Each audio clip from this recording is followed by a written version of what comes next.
பிடிச்சிருக்கா? என்ன சொல்றாங்க வீட்டுக்கு வந்து பண்ணாங்க? ஓகே. அப்புறம் வேற என்ன பண்ணாங்க? ஷேர் பண்ணுங்க. நீங்க ஓப்பனா பேசலாம், ஷேர் பண்ணலாம். எதுனாலும் வீட்ல வந்து என்ன ஆக்டிவிட்டி பண்ணோம் அப்படின்றது குழந்தைங்க ஷேர் பண்ணிப்பாங்க இல்லையா உங்கள்கிட்ட? நீங்க சொல்லலாம். திருக்குறள் சொன்னாங்க. ஓகே. தென் ரைம்ஸ்லாம் ஆக்ஷனோட பண்றாங்களா? உங்களுக்கு நம்மளோட கல்வி முறை பிடிச்சிருக்கா? பிடிச்சிருக்கு. இப்போ அதை பத்தி நம்ம கிட்ட மேம் சீஃப் கெஸ்ட் மேம் வந்திருக்காங்க, ஹேமலதா கண்ணன் மேம். அவங்க வந்து நம்ம கிட்ட எலாபரேட்டா சொல்லுவாங்க. அதுக்கு முன்னாடி ஜென்ரலா நம்ம ஸ்கூலோட ரூல்ஸ் என்ன, ரெகுலேஷன்ஸ் என்ன அப்படின்றத நம்ம சொல்லிட்டோம். ஆரம்பத்திலே நம்ம சொல்லியிருப்போம், அருணா உதயா கிட்ஸ்க்கு நம்ம ஸ்கூல்ல ஷூ அண்ட் சாக்ஸ் யூஸ் பண்ண மாட்டோம். உங்களுக்கு வித்தியாசமா தெரியல, பட் நம்ம ஸ்கூல் ஆரம்ப காலத்துல இருந்தே அதுதான் ஃபாலோ பண்ணிட்டு இருக்கோம். ஏன்னா குழந்தைங்க ரெஸ்ட் ரூம் போயிட்டாங்கன்னா அவங்க வாட்டர் ஃபுல்லாவே ஊத்திக்கிறாங்க இல்லையா, ஸோ அவங்களுக்கு தெரியாது உள்ளார வெட்டடா இருக்கிறதுனால. அதனால நம்ம ஆரம்பத்துல இருந்தே அதுதான் ஃபாலோ பண்ணிக்கணும். ஷூ அண்ட் சாக்ஸ் வந்து நம்ம கம்பல்சரி அருணா உதயா கிட்ஸ் கிடையாது. அது எல்லாம் சாம்பிள்ஸ் தான் போட்டுட்டு வரோம் அப்படின்ட்டு.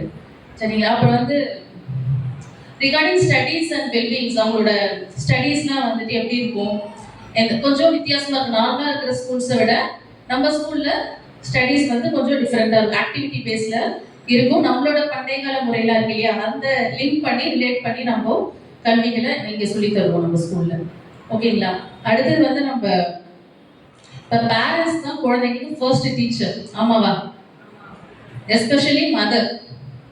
நீங்க நிறைய சொல்லி கொடுத்துருப்பீங்க குழந்தைங்களுக்கு, எப்படி இருக்கணும், ஸ்கூல்ல எப்படி இருக்கணும், வீட்டுல எப்படி இருப்பீங்களோ அப்படின்னு சொல்லி இருப்பாங்க. சில குழந்தைங்க வந்து வீட்டுல இருந்து கிளம்பும் போது அழாம வருவாங்க, ஆனா ஸ்கூல் கேட் கிட்ட வரும்போது அழுவாங்க. அப்ப பேரண்ட்ஸ் உங்களுக்கு கஷ்டமா இருக்கும், குழந்தை அழுறானே அப்படின்ட்டு. பட் அந்த ஒரு உள்ளார விடுற வரைக்கும் தான் குழந்தைங்க அந்த மாதிரி இருப்பாங்க. கிளாஸ்ல வந்துட்டு அவங்க அட்மாஸ்பியர் ஃபுல்லாவே சேஞ்ச் ஆயிடும், மாறிடுவாங்க. ஸோ அதை நினச்சி நீங்க எதுவும் ஃபீல் பண்ண வேண்டாம். அவங்களோட ஆக்டிவிட்டிக்குள்ள போனோம் அப்படின்னா அவங்க ஃபுல்லா அவங்களோட மைண்ட் ஃபுல்லா என்ஜாய்மெண்ட்குள்ள தான் இருக்கும். எதுவுமே அவங்களோட கான்சன்ட்ரேஷன் விளையாடுறது, பாட்டு பாடுறது, டான்ஸ் ஆடுறது அந்த மாதிரி தான் இருக்கும். ஓகேங்களா? அப்புறம் ஃபார் உதயா ஸ்டூடெண்ட்ஸ்க்கு நான் சொல்றேன், ஹோம்ஒர்க்ஸ்லாம் செக் பண்ணிட்டு இருக்கோம். ஹோம்ஒர்க்ஸ் வருதா பாக்குறீங்களா பேரண்ட்ஸ் எல்லாரும்? ஸ்டூடெண்ட்ஸ் எழுதுறாங்களா, நீங்க எழுதுறீங்களா? இல்ல நாங்க பார்த்தோம். நீங்க சொல்லுங்க, ஸ்டூடெண்ட்ஸ் எழுதுறாங்களா, நீங்க எழுதுறீங்களா? சரி, ஜஸ்ட் கைட் பண்ணுங்க போதும். குழந்தைங்களே எழுதிட்டு பரவாயில்ல, அது ஸ்கிரிப்டிங்கா இருந்தாலும் பரவாயில்ல, எதுனாலும் பரவாயில்ல. குழந்தைங்கள லெட் தெம் ரைட், அவங்க எழுதட்டும். நீங்க வந்து ஜஸ்ட் கைட் பண்ணுங்க, இது என்ன எழுத்து அப்படின்றத நீங்க கைட் பண்ணாலே போதும். நாமளே கையை பிடிச்சி எழுத வச்சோம்னா அந்த குழந்தைங்க எழுதுறதுக்கு என்னைக்குமே பயப்படுவாங்க. சரியா? நம்ம இப்பதான் ஸ்டார்ட் பண்ணியிருக்கோம். ஸோ தட் வந்து அது ஹோம் ஒர்க் அப்படின்னு சொல்லிட்டு அவங்களை பயன்படுத்தாம அதுவே ஒரு என்ஜாய்மெண்ட்டோட நீங்க தான் அந்த அட்மாஸ்பியரை வீட்டில் கிரியேட் பண்ணணும். ரீடிங் ஒர்க் கொடுத்துட்டாங்க அப்படின்னா, எனி டவுட், ஏதாவது எனக்கு இந்த சப்ஜெக்ட்ல புரியல, எனக்கு வந்து டவுட் டீச்சர்ஸ் தான் கிளாரிஃபை பண்ணணும் அப்படின்னா, any time you can call our teachers. நம்ம டீச்சர்ஸ்க்கு கால் பண்ணி கேட்கலாம். அப்படி எதுவும் ரெஸ்பான்ஸ் இல்லை அப்படின்ற பட்சத்தில் நீங்கள் எங்களுக்கு கால் பண்ணலாம். நாங்கள் எனி டைம் உங்களுக்கு ரெஸ்பான்ஸ் பண்ணுறதுக்கு தயாராக இருக்கும். சரிங்களா? Next go to the food.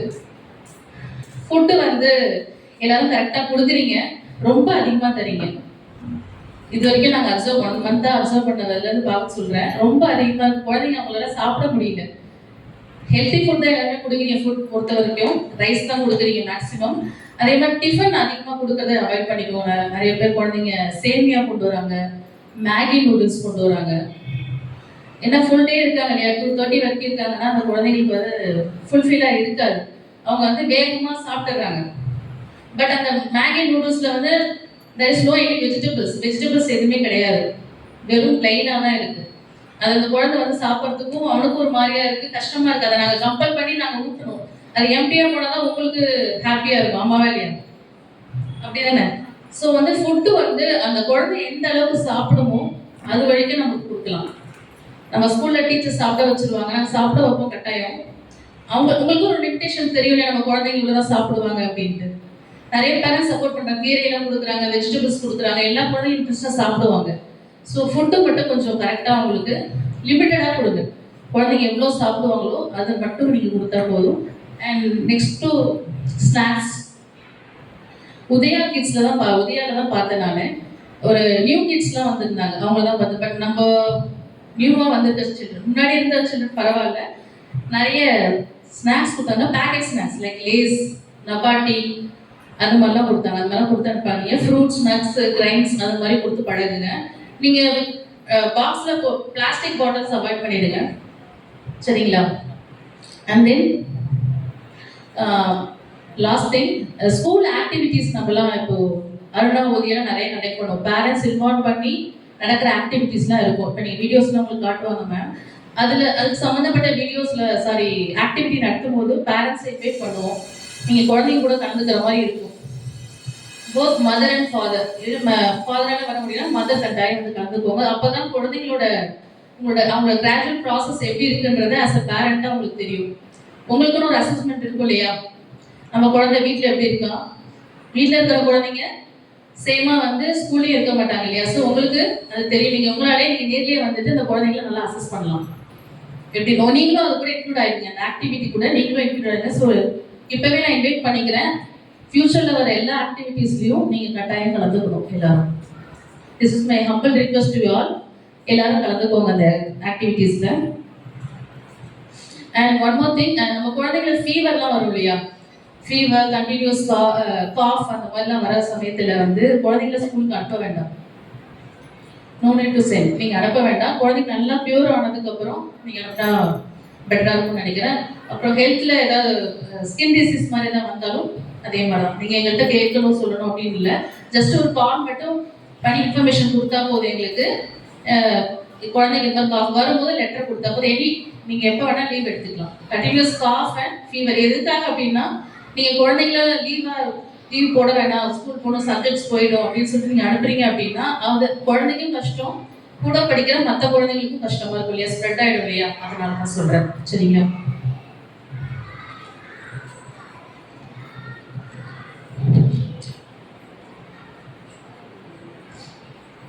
நம்ம ஸ்கூலில் டெய்லி வந்து ஸ்லோகாஸ் போயிட்டு இருக்கு. மார்னிங் ப்ரேயரில் பார்த்துருப்பீங்க எல்லாரும். அதனால மேக்ஸிமம் வந்து லேட் கமர்ஸாக வரதை அவாய்ட் பண்ணுங்க எல்லாரும் பேரண்ட்ஸும். ஏன்னா சான்ஸ்கிரிட் ஸ்லோகாஸ் சொல்லும் போது குழந்தைங்களுக்கு வந்து நாக்கு நல்லா சொல்லணும் இல்லையா? ஸோ அவங்களுக்கு வந்து ஈஸியாக பேசுகிற இதில் அந்த கேப்பபிலிட்டி அவங்களுக்கு ஈஸியாக வந்துடும். டெய்லி சான்ஸ்கிரிட் ஸ்லோகாஸ் வந்து நம்ம கிளாஸ் ரூம்லேயும் போது ப்ரேயர்லேயும் போது நீங்கள் பார்த்துருப்பீங்க. ஸோ லேட் கமர்ஸாக வரதுக்கு கொஞ்சம் அவாய்ட் பண்ணுங்க parents. And then regarding fees and any queries, suggestions ஏதாவது இருந்தது அப்படின்னா நீங்கள் ஆஃபீஸ் ரூமில் வந்து காண்டாக்ட் பண்ணலாம், சரிங்களா? And over to our chief guest ma'am. I am very happy to introduce our chief guest, Mrs. Hemlatha Kannan. She is Kshetra Shishwatika Pramukh of Vidya Bharati, Tamil Nadu and Kerala, and also a member of All India Shishwatika core team.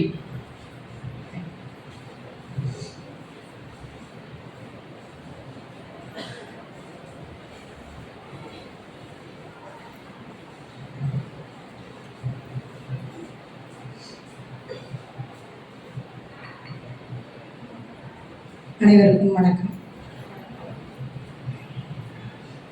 இங்கே வித்யாலயத்தில் இப்போ அவங்க திரும்ப திரும்ப சொல்லிட்டு இருந்தாங்க அருணா உதயா. இந்த பெயர் வேற எங்கேயாவது கேள்விப்பட்டிருப்போமா? கேள்விப்பட்டதில்லை. கேட்டிங்களா அவங்கள? என்ன என்னவோ பேர் இப்படிலாம் சொல்கிறீங்களே, என்ன ஏதுன்னு ஏதாவது கேட்டிங்களா? கேட்கலையா? ஸோ அப்படியே அக்செப்ட் பண்ணிட்டீங்க. அருணானா அப்போ எந்த கிளாஸு? என்ன வயது இருக்கணும்?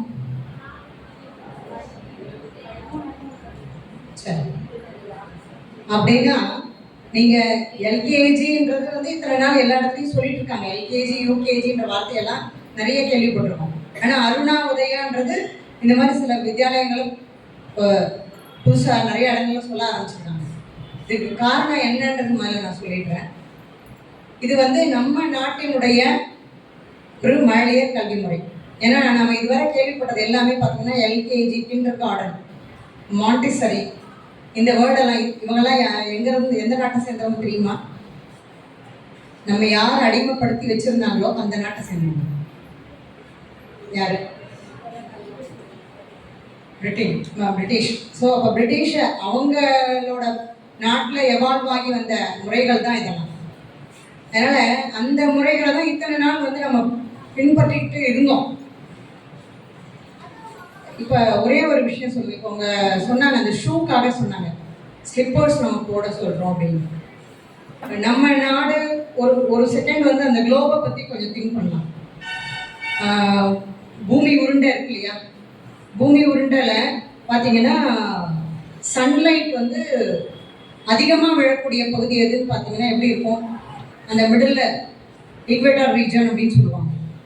நம்ம நாடு பார்த்தீங்கன்னா அந்த உலக வரைபடத்தில் அந்த ஈக்வேட்டர் ரீஜனுக்கு இந்த மேலே பக்கத்தில் இருக்கு. ஸோ இங்கே அதிகமான வெப்பம் இருக்கும், ஒத்துக்கிறீங்களா? இன்னும் மேலே போக போக போலார் ரீஜன் போக போக எப்படி இருக்கும், குளிர் ரொம்ப அதிகமாக இருக்கும். வெஸ்டர்ன் கண்ட்ரீஸ்லாம் பார்த்தீங்கன்னா எப்படி இருக்கும், இன்னும் ரொம்ப அதிகமாக இருக்கும். அவங்களால ஷூ சாக்ஸ் போடாமலே நடக்க முடியாது, ஃபர்ஸ்ட் பட்டன் போடாமல் இருக்க முடியாது, கை கட்டாமல் இருக்க முடியாது. ஏன்னா அவங்களுக்கு குளிர் தாங்க முடியாது, வேறு வழியே கிடையாது. வெறும் காலோடலாம் அங்கே நடக்கிறதுக்கு வாய்ப்பே கிடையாது. ஆனால் நம்ம நாட்டை பொறுத்தவரை நம்ம நாட்டோட தட்ப வெப்பநிலை யோசிச்சு பாருங்க. அதாவது நல்ல படித்தவன் என்பவன் எப்படி இருக்கணும், இந்த மாதிரி விஷயங்களை புரிந்தவனா இருக்கணும். அப்படியே நம்ம குருட்டு தனமா அவங்க என்ன பண்ணாங்களோ அதை அப்படியே ஃபாலோ பண்றது கிடையாது. அப்ப கால்கள் வந்து இந்த வெப்பம் அதிகமா இருக்கும்போது அதுல ஃபுல்லா ஷூ சாக்ஸ் எல்லாம் போட்டா எப்படி இருக்கும்னு யோசிச்சு பாருங்க. அப்ப இந்த மாதிரி இது ஒரு சின்ன சாம்பிளுக்கு சொன்ன இந்த விஷயம். இந்த மாதிரி பல விஷயங்கள் இருக்கு.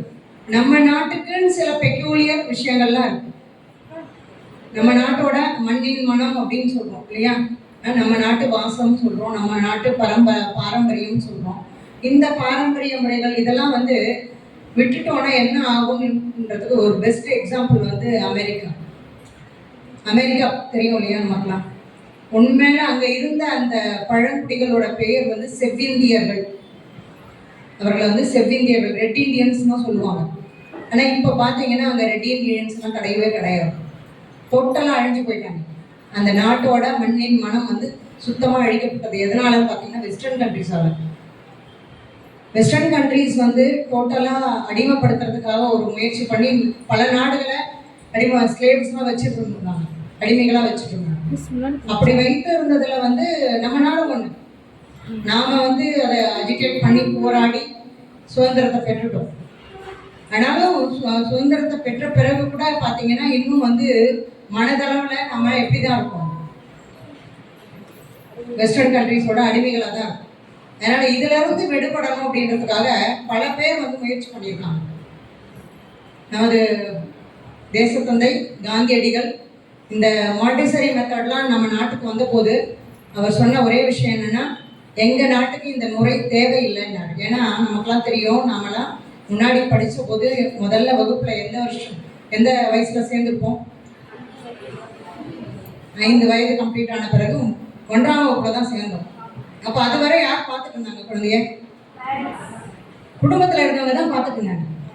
அம்மா, அப்பா, தாத்தா, பாட்டி இவங்க அரவணைப்போட குழந்தை ரொம்ப சேஃபா ரொம்ப நல்லபடியாக வளர்ந்துட்டு இருந்தது.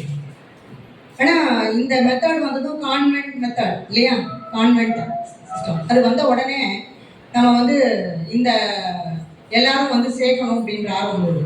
ஆனால் காந்தியடிகள் முதல்ல அவங்க மார்க்கெட்டிங் பண்ணுறதுக்காக இந்த மெத்தடை இங்கே எடுத்துன்னு வந்த போது அவர் சொன்னார், எங்கள் நாட்டுக்கு இந்த மெத்தட் தேவையில்லை, because we are having a very good family system. எங்கள் நாட்டில் நல்ல குடும்ப முறை இருக்குது, வீட்டில் இருக்கவங்களே போதும் அந்த குழந்தைய பார்த்துக்கிறதுக்கு, அப்படிதான் இருக்குது. அதனால எங்களுக்கு இந்த மெத்தடே வேண்டான்னு. ஆனால் இன்ஸ்பைட் ஆஃப் தட் என்ன ஆச்சு, உள்ள இந்த முறை வந்தாச்சு. அப்போ வீட்டில் குழந்தைங்களை பார்த்துக்க முடியாமல் போனதுக்கு என்ன காரணம் இருக்கும்னு நினைக்கிறீங்க? நம்மளால பார்த்துக்க முடியாதா? ஏன் சேர்க்கிறோம்? காரணம் என்ன? 2-3 ரீசன் சொல்லுங்க. என்னென்ன நம்ம யோசிக்கலாம், அது ஒரு சிந்தனை தான், அவ்வளோதான். குழந்தைய பற்றி சில சிந்தனை. வேலைக்கு போகிறோம், ஒன்று வேலைக்கு போகிறோம், அப்புறம்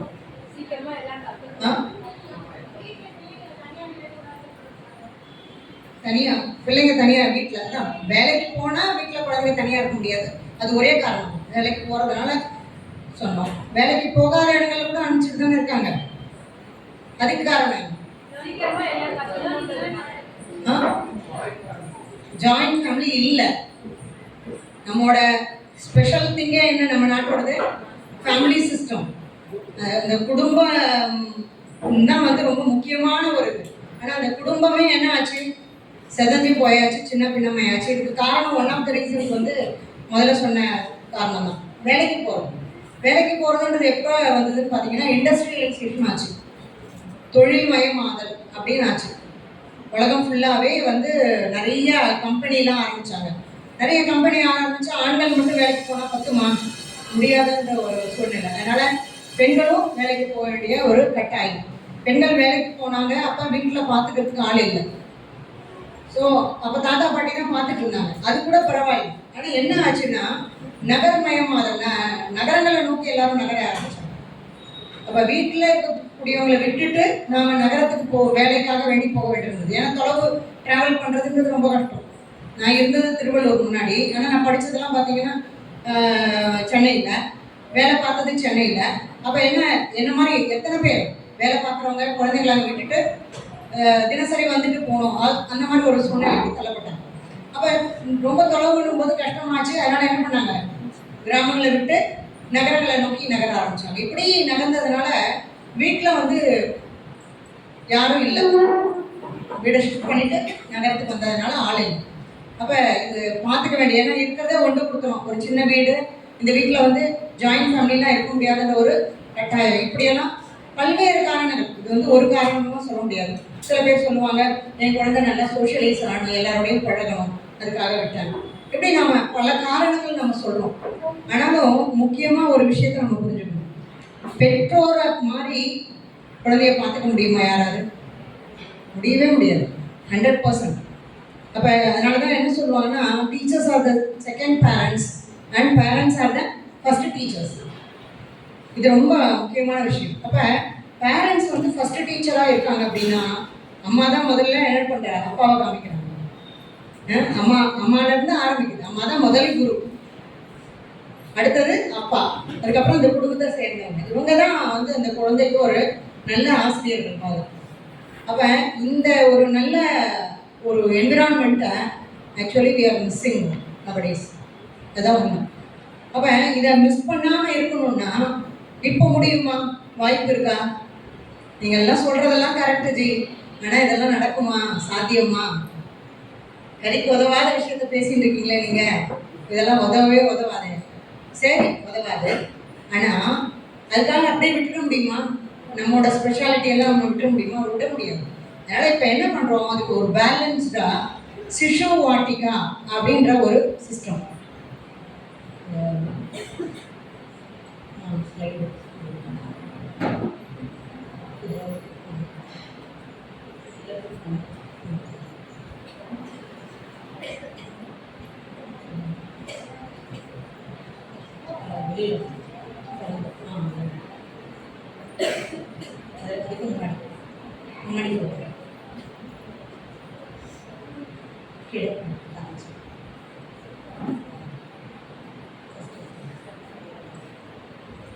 Slide show.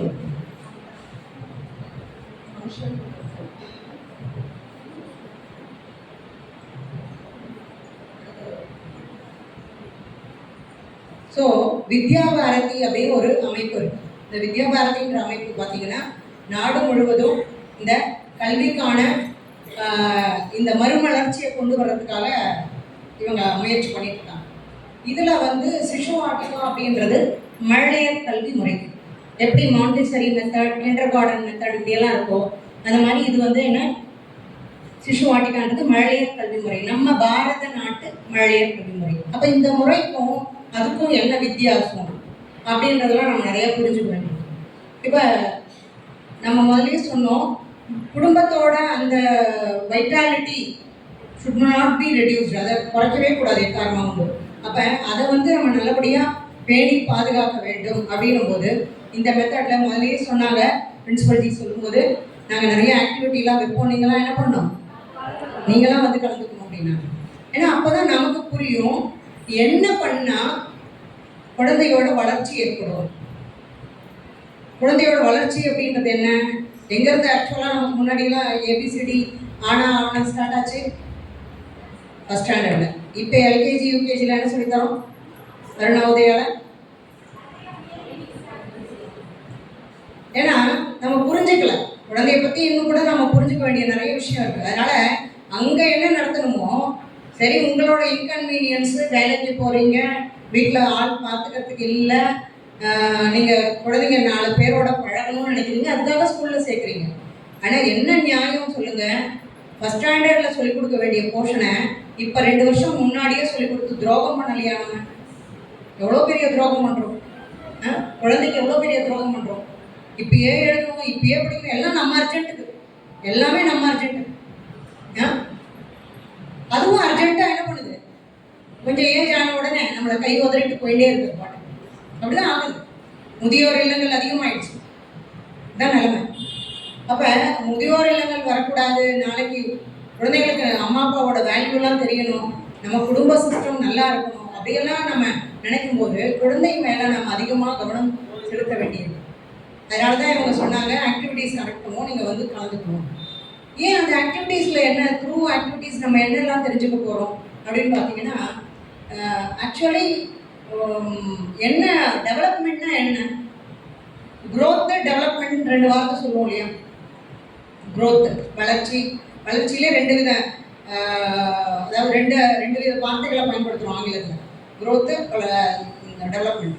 டெவலப்மெண்ட்னா என்ன, க்ரோத்னா என்ன? வெறுமன பிசிக்கலா ஆளும் வளரணும், அறிவும் வளரணும், அதை தாண்டா வளர்ச்சி, உன்னை ஆசையோடு ஈன்றவளுக்கு அதுவே நீ தரும் மகிழ்ச்சி. பாட்டு கேட்டுப்போம்ல, இதெல்லாம் ரொம்ப ரசிச்சுப்போம் எல்லாரும். அப்ப ஆளும் வளரும், கூட என்னவும் வளரணும், அறிவும் வளரணும், அதுதான் வளர்ச்சி. அதை விட்டுட்டு நாம வெறுமனை நாம எதை மட்டும் எதிர்பார்க்கணும். குழந்தைகிட்ட நாம என்ன எதிர்பார்க்கணும்னு நான் சொல்ல வரேன். அதாவது எழுதணும். முதல் நாள் வந்த உடனே குழந்தை என்ன பண்ணணும், எழுதணும். முதல் நாளே படிச்சுக்கணும். இப்ப சொல்லுங்க, எனக்கு ஒரு கணக்கு மட்டும் நீங்க சொல்லணும்.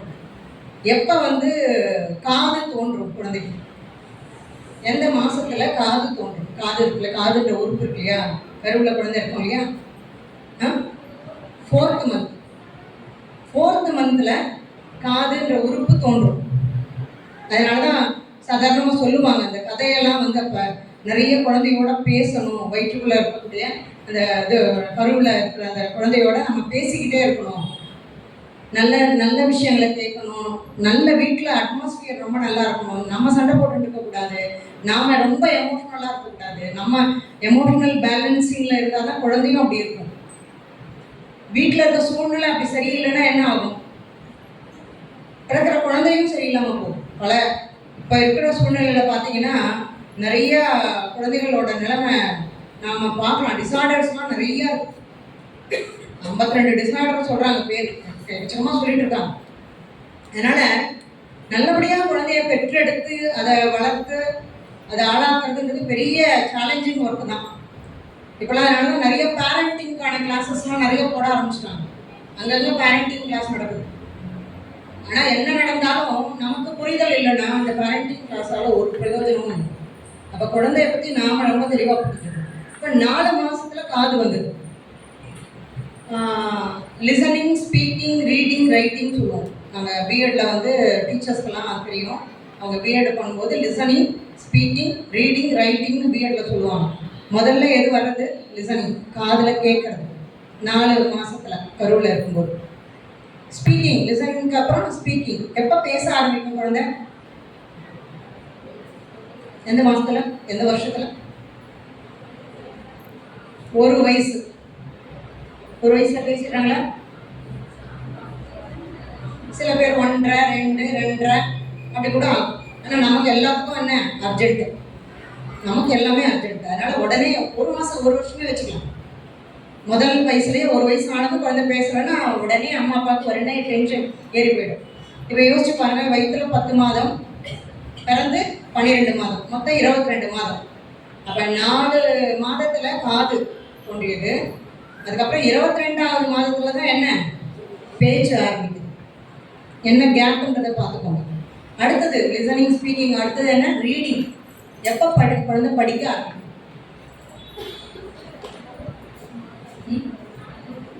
சொல்லுங்க. 4, 5, வேற 6 வயது. சரி, இதுலேயும் ரொம்ப நமக்கு அர்ஜென்ட்டு, அதனால் எதை எடுத்துக்கலாம்? 4 எடுத்துக்கலாமா?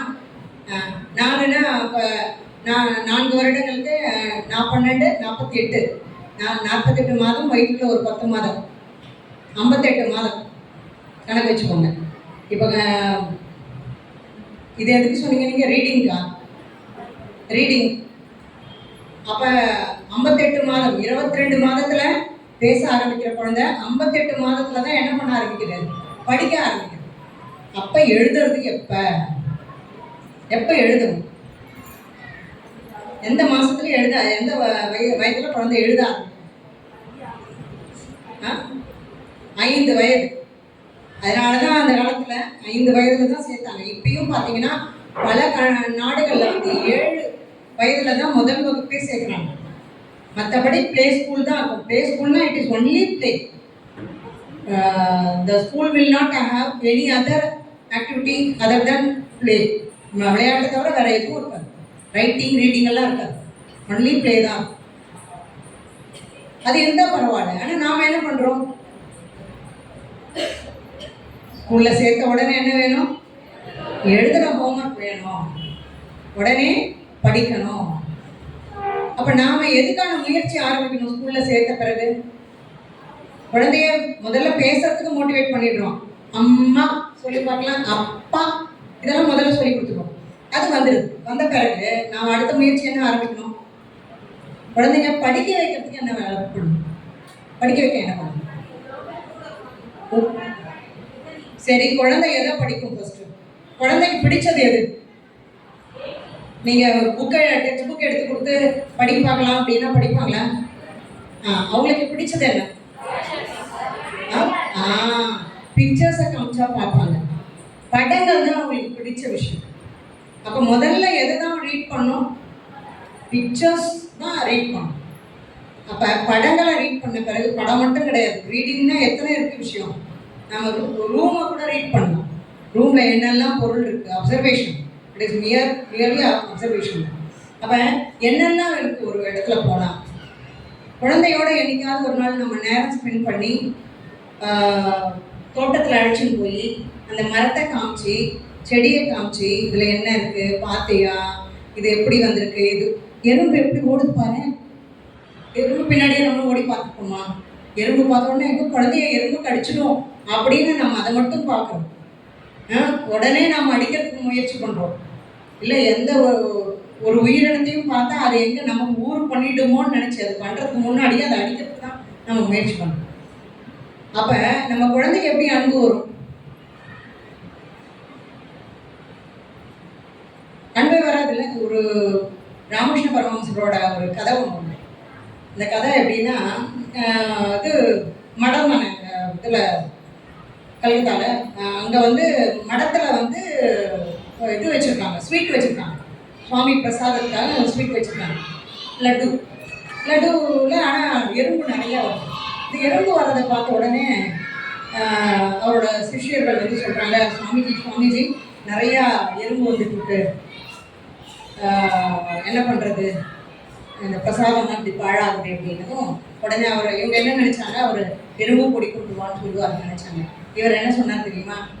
சக்கரை கொண்டு வான்னு. இப்படி சர்க்கரையை கொண்டு எப்படி எறும்பு விரட்டுறது? அவ்வளோதான், வேற ஒன்றுமே இல்லை.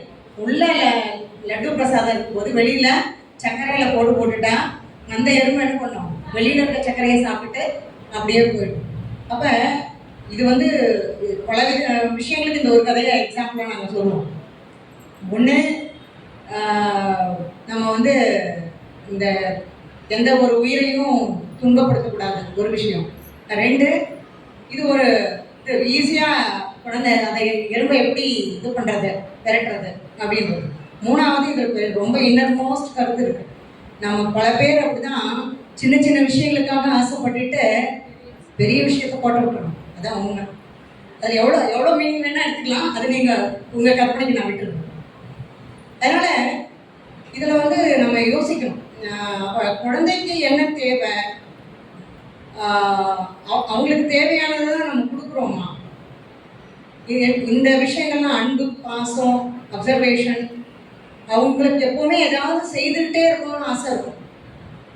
அந்த செய்துகிட்டே இருக்கணுன்ற ஆசையை நம்ம வந்து என்ன பண்ணிடுறோம், போட்டு உடைக்காத, சும்மா போட்டு உடைச்சிக்கிட்டே இருக்கேன். அவங்களுக்கு உடைக்கிறதுன்ற வார்த்தையே தெரியாது. நாம தான் first we are introducing that word to the child. உண்மையில தான் நம்ம பண்ணிடணும். அதனால் அவங்க ஒன்று ஆராய்ச்சி பண்ணி பார்க்கறதுக்கு நம்ம கொடுக்குறோம் வாய்ப்பு. நம்ம கொடுக்க வேண்டியது ஒரே ஒரு விஷயம், சேஃப்டி அண்ட் செக்யூரிட்டி. அவங்க பாதுகாப்பாக இருக்கணும். பாதுகாப்பு இல்லாத விஷயங்கள்ல அவங்களை எப்படி டைவர்ட் பண்ணணும் தெரியும். Especially the teacher and parent should know how to divert the child into the necessary items. என்ன தேவையான விஷயங்கள்ல அவங்கள மடைமாற்றி விடக்கூடிய தன்மை தான் நமக்கு தெரியும். ஆனால் அதை பற்றி கவலைப்படாமல் என்ன பண்ணிடுறோம், நமக்கு டிஸ்டர்பன்ஸாக இருந்தால் உடனே கையில் இருக்கவே இருக்காது செல்ஃபோனு, கொடுத்தா முடிஞ்சு போச்சு. அவங்க கையில் செல்ஃபோனை கொடுத்துட்றோம், உடனே பசங்க நம்ம சொல்கிற வேலையெல்லாம் கேட்பாங்கன்னு நினச்சிக்குவோம். ஆனால் இன்றைக்கி கொடுத்துருவோம். அதுக்கப்புறம் என்ன பண்ணுவோம், ஒரு 5, 6 வயசு 7 அப்படி போகும். அதுக்கப்புறம் நான் ஆகாங்க, மிஸ் என் பையன் சொன்னால் கேட்கவே மாட்டேங்கிறான், கையில் செல்ஃபோனை வச்சுட்டு கொடுக்கவே மாட்டேங்கிறான். யாருங்க கொடுத்தது? நான் தாங்க கொடுத்தேன். அதுக்கப்புறம் நம்ம வருந்தி என்ன பிரயோஜனம்? அப்போ இந்த செல்ஃபோனுக்குள்ளே குழந்தைங்க போகாமல் இருக்கணும்னு நம்ம என்ன பண்ணணும்? என்ன பண்ணணும்? ஆக்டிவிட்டி நாம கொடுக்கணும். வீட்டில் ஆக்டிவிட்டி கொடுக்க முடியுமா? இருக்கா? ஏதாவது பண்ணுறதுக்கு இருக்காங்க? இங்கே ஸ்கூலில் நிறைய ஐட்டம்லாம் வச்சுருக்காங்க, அவங்க ஆக்டிவிட்டி கொடுக்குறாங்க. நம்ம வீட்டில் என்ன இருக்குல்ல? டாய்ஸ். சரி, டாய்ஸ் எல்லாம் கொடுக்கலாம், வெரி குட். அதை கொடுத்து ஆக்டிவிட்டி கொடுக்கலாம். அப்புறம் வேற கலர்ஸ். திரும்பவும் இந்த லேர்னிங் சம்மந்தமாக மட்டும்தான் யோசிக்கிறீங்க. உங்கள் வீட்டுக்குள்ளே எவ்வளோ பொருள் இருக்குது, அதை யோசிக்க மாட்டேங்கிறீங்களா? கிச்சனில் எத்தனை ஐட்டம் இருக்குது யோசிச்சு பாருங்க. ஸ்பூன் இருக்குது, தட்டு இருக்குது, டம்ளர் இருக்குது, கப்பு இருக்குது. இதெல்லாம் பற்றி யோசிக்கவே மாட்டீங்களா? அதுலேயே அசெண்டிங் ஆர்டர் சொல்லி கொடுக்கலாம், அதுலேயே டிசைனிங் ஆர்டர் சொல்லி கொடுக்கலாம், அதுலேயே ஸ்கிப் கவுண்டிங் சொல்லி தரலாம், அதுலேயே கவுண்டிங் சொல்லி தரலாம். எவ்வளோ பண்ண முடியும்? ஏன்னா குழந்தைக்கு பிடிச்சது அதுதான்.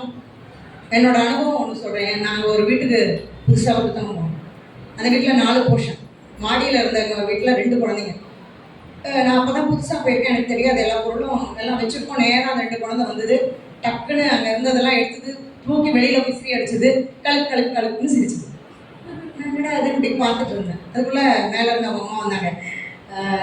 அவங்க வந்து சிஸ்டர் தான் சொல்லுவாங்க. நான் ஸ்கூலில் ஒர்க் பண்ணிட்டு இருந்தேன். சிஸ்டர், நீங்கள் மாட்டினீங்க என் பசங்ககிட்ட, நீங்கள் எந்த பொருளையும் வெளில வைக்க முடியாது, வச்சுக்கினாலே என் பசங்க தூக்கி போட்டுடுவாங்க, நல்லா மாட்டினீங்க நீங்கள் அப்படின்னு அவங்களும் சிரிச்சாங்க. சரின்னு சொல்லிட்டு, அப்படியா விஷயம், சரிம்மா, அதனால் என்ன பரவாயில்லன்னு சொல்லிட்டு அப்போ விட்டுட்டு நான் போய் எடுக்க போவேன்னு அந்த குழந்தைங்க ரொம்ப ஈகராக வெயிட் பண்ணிட்டு இருந்தாங்க. நான் எடுக்கவே போகல. என்ன பொருளாக இருந்தாலும் பரவாயில்ல, அவங்க நகர்ந்த பிறகு தான் எடுக்கணும்னு முடிவு பண்ணேன். அப்படியே விட்டுட்டேன். அதுக்கப்புறமா போய் எடுத்துன்னு வந்துட்டேன். அதுக்கப்புறம் என்ன பண்ணேன், எங்கள் ஷெல்ஃபில், ஹாலில் இருந்த ஷெல்ஃபில் கீழே வந்து அவங்களுக்கு இந்த மாதிரி தட்டு, டம்ளர் இதெல்லாம் போட்டேன். ஏன்னா அப்போ என் பையன் கொஞ்சம் வளர்ந்துட்டான்றதுனால டாய்ஸ் எல்லாம் அவ்வளோவா இல்லை, எல்லாம் உடஞ்சி போச்சு, தூக்கி போட்டாச்சு, முடிஞ்சுது. அதனால் கீழே இதெல்லாம் போட்டு வச்சுருந்தேன், வேறு ஒன்றும் பண்ணல. அதுக்கப்புறம் வந்தாங்க, பார்த்தாங்க. இதை பார்த்த உடனே தூக்கி போட ஆரம்பித்தாங்க. அதே மாதிரி நான் என்ன பண்ணேன், அதுக்கப்புறம் அதை போட்டு சும்மா தட்டி காமிச்ச உடனே அவங்களுக்கு ஒரே குஷி. ஏன்னா தட்டினா திட்டுவேன் நான் நினச்சாங்க. நான் அதுக்கு பதில் நானே தட்டுறேன்னதும் உடனே அவங்களும் தட்ட ஆரம்பித்தாங்க. டமன்னு பயங்கரமாக காது பிச்சுட்டு போகிற மாதிரி ஒரே சத்தம் எல்லாம் பண்ண பிறகு நான் என்ன பண்ணேன், கொஞ்ச நேரம் அதை பொறுத்துக்கிட்டேன், வேறு வழி கிடையாது. ஏன்னா அவங்கள நம்ம மடை மாற்றணுன்றதுனால. அதுக்கப்புறமா அதில் ஒரு பேட்டர்ன் க்ரியேட் பண்ணி அதுலேயே ஒரு டியூன் மாதிரி அதை கொண்டு போனேன். ஒரு பாட்டுக்கான இது மாதிரி கொஞ்சம் கொஞ்சமாக எடுத்துகிட்டு போனேன். அதுக்கப்புறம் அவங்க சவுண்டு குறைய ஆரம்பிச்சு, கொஞ்சம் கொஞ்சமாக அவங்க தட்டுற சத்தம் அப்படி கொஞ்சம் கொஞ்சமாக மாறி அது அதுக்கப்புறம் எதுவுமே தூக்கியே போடல. எது இருந்தாலும் அதை வச்சுட்டு ஏதாவது ஒன்று விளையாடுறது அப்படின்ற பழக்கத்துக்குள்ளே வந்துட்டாங்க. இது மாதிரி நிறைய அனுபவங்கள் இருக்குது. ஒரு குழந்தை அடி, அதோட பாஷையே அடி பாஷை, அப்படி ஒரு குழந்தை இருந்தது. அந்த அடி பாஷெல்லாம் மாறிது. எல்லாமே ஆக்டிவிட்டீஸ் தான். நீங்கள் சொன்ன மாதிரி ஆக்டிவிட்டீஸ், நம்ம நிறைய ஆக்டிவிட்டீஸ் கொடுத்தோம்னாலே குழந்தைங்க மாறி வந்துடுவாங்க. ஆனால் இந்த ஆக்டிவிட்டீஸ் எல்லாத்துக்குமே நம்ம ஒரு விஷயம் மட்டும் ஞாபகம் வச்சுக்கணும். குழந்தைய பொறுத்தவரை விளையாட்டு, அவங்களுக்கு தெரியாது, இதுக்கு மேலே வேற ஒன்று. பட் நம்ம மனசுக்குள்ள ஹோலிஸ்டிக் டெவலப்மெண்ட் அப்படின்றத பற்றி நம்ம ஞாபகம் வச்சுக்கணும். இந்த ஹோலிஸ்டிக் டெவலப்மெண்ட்ன்றது தான் எஜுகேஷனோட உண்மையான எய்ம், அந்த விஷயம் நமக்கு தெளிவாக புரியும். அப்போ அந்த ஹோலிஸ்டிக் டெவலப்மெண்ட் அப்படின்னா என்ன அப்படின்னு நம்ம பார்க்கலாம் இன்னைக்கு. அதை பற்றி ஒரு சில விஷயங்கள் சொல்லிடுறேன். ரொம்ப டீப்பாக சொல்லிட்டு முன்னாடி அதுக்கு முன்னாடி சில இது கொடுத்துருக்காங்க ஸ்லைட்ஸை பாருங்க.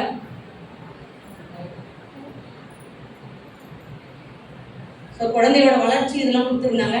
அதுக்கப்புறம் விரல்கள், சாதாரணமாக குழந்தைகளோட விரல்கள் வந்து எப்படி இருக்கும், வளர்ச்சி சரியான வளர்ச்சி இல்லாத நேரத்தில் எப்படி குழந்தை வந்து கால் வந்து நல்லபடியாக எழுந்து நடக்கிற அளவுக்கு ஆகாத நேரத்தில் நம்ம குழந்தைய பிடிச்சி நிற்க வச்சா வீட்டில் இருக்க பெரியவங்க உங்களுக்கு பயங்கரமாக திட்டுவாங்க, அப்படிதானே? ஏன்னா அந்த இது காலோட அந்த இதெல்லாம் மசில்ஸ்லாம் வந்து ரொம்ப வீக் ஆகிடும்.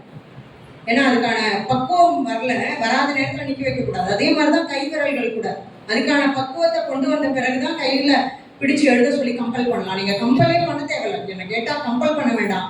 இயல்பாக அவங்கள மோட்டிவேட் பண்ணிகிட்டே இருந்தோம்னா தானாக எழுத ஆசை வந்துடும். அதுக்கு ப்ரீ ரைட்டிங் ஸ்கில்ஸ்ன்னு இருக்குது, ப்ரீ ரீடிங் ஸ்கில்ஸ்ன்னு இருக்குது. அதை பற்றிலாம் டீச்சர்ஸ்கிட்டலாம் நிறைய பேசியிருக்கோம். அவங்க ட்ரைனிங்லாம் நிறைய எடுத்துகிட்டு வந்திருக்காங்க. ஸோ அந்த ட்ரைனிங்லாம் அவங்களுக்கு இதை பற்றியெல்லாம் நாங்கள் சொல்லியிருக்கோம். அதனால் அந்த அந்த விஷயங்கள் தான் நம்ம முதல்ல ஆரம்பிக்கணும். அது இல்லைன்னா என்ன ஆகும், விரல்கள் வந்து அந்த கேப் பாருங்க, அந்த இதோட அமைப்பும் அதோட அமைப்பும் பார்த்தீங்கன்னா அந்த டிஃப்ரெண்ட் தெரியும். அந்த மெச்சூரிட்டி விரலுக்கு வந்தால் தான் நம்ம வந்து எழுத கொடுக்க முடியும். அது வரை கொடுக்கறது வந்து நல்லது இல்லை.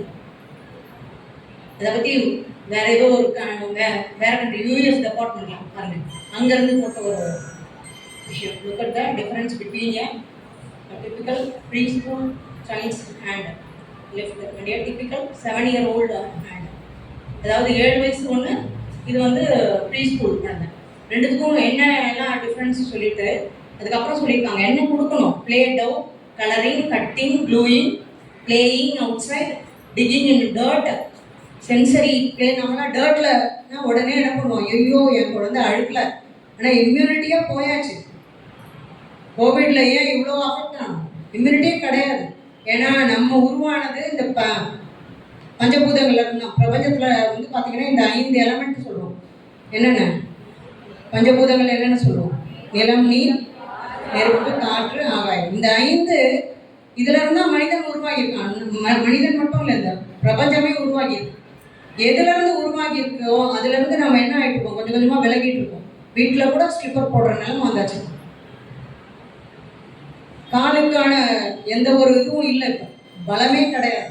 எங்கே பார்த்தாலும் முட்டு வலி, அந்த வலி, இந்த வலின்னு சொல்லிட்டு இருக்கோம். வெளியே உடல்ல சரியான பலமே இல்லை. அப்போ பிரபஞ்சத்துலேருந்து நம்ம போகிறது தான். அதனால தான் என்ன சொல்லியிருக்காங்க, பிளே டவ், இந்த மாவெல்லாம் பசஞ்சு விளையாடுறது, களிமண்ணில் விளையாடுறது, டர்ட்டில் விளையாடுறது, சென்சரி பிளே, ட்ரெஸ் அப் பிளே, சயின்ஸ் எக்ஸ்பெரிமெண்ட்ஸ் எல்லாமே. இது அந்த லெவல் மட்டும் கிடையாது, சயின்ஸ் எக்ஸ்பெரிமெண்ட்ஸ் கொடுக்க முடியும் குழந்தைக்கு. பீடிங், ஃபசல்ஸ், த்ரோயிங் பால்ஸ் எக்ஸெட்ரா, இதெல்லாம் தான் நம்ம கொடுக்கணும் அப்படின்றாங்க. நெக்ஸ்ட் இதில் எக்ஸ்பெரிமெண்ட்ஸ் எல்லாம் எப்படி கொடுப்பீங்க அப்படின்னு நீங்கள் கேட்கலாம். உங்கள் வீடு எந்த டைரக்ஷன் பார்த்துருக்கு, உங்கள் வீடு சொல்லுங்கள், என்ன டைரக்ஷன்? கிழக்கா, மேற்கா, வடக்கா, தெற்கா? நம்ம என்ன பண்ணுறோம், ஒரு செகண்ட் யோசிக்கிறோம் இல்லையா? குழந்தைக்கு ஏன் நம்ம வந்து எந்த பக்கம் சூரியன் காலையில் உதிக்குதோ அதுதான் வந்து கிழக்குன்னு சொல்லித்தர முடியாதா? அது கூட ஒரு விளையாட்டாக சொல்லித்தரலாம். சும்மா ஒரு குச்சியை எடுத்து நட்டு வைங்க மண்ணில், எந்த பக்கம் நிழல் விழுது பாருங்க. காலையில் எந்த பக்கம் விழுது, இந்த பக்கம் நிழல் விழுதுன்னா அந்த சைடு என்னது, கிழக்கு. ஈஸியாக சொல்லி கொடுத்துட்டு போகலாமே. இதெல்லாம் தான் ஆக்டிவிட்டிஸ், வேற ஒன்றும் இல்லை. ரொம்ப சிம்பிள் ஆக்டிவிட்டி நம்ம வீட்லேயே பண்ண முடியும். இந்த மாதிரி வண்டர்ஃபுல் ஆக்டிவிட்டிஸ் பண்ணலாம். இதெல்லாம் எக்ஸ்பீரியன்ஸ் தான். ஒரு முளை கட்டிட்டு பயரை முளை கட்டிட்டு சாப்பிடவும் கொடுக்கலாம் ஒரு பக்கம்.